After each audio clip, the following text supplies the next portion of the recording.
fuula cadowjoog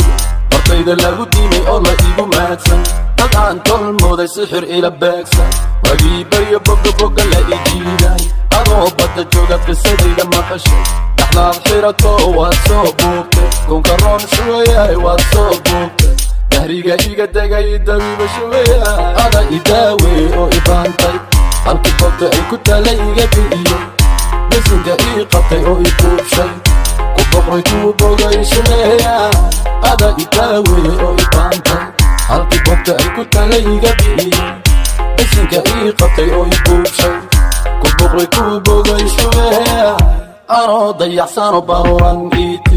itimid ood itiri warka bood oo ka soco haddaan badda iyo barigaba soo maro hadiyad kaaga dhigo bulla leer kurmiyo haddaan bubo keeno dhayman iyo luud shacabti baadray geesiyadii kuu keeno bugley dhaantiyo sarcagee lagu tumo qadaadhe boqorradii ku tiriyanuna gabay mahdii jubta culus boqoshaada kugu keeno ma gudi karo camalkaagii huna shuga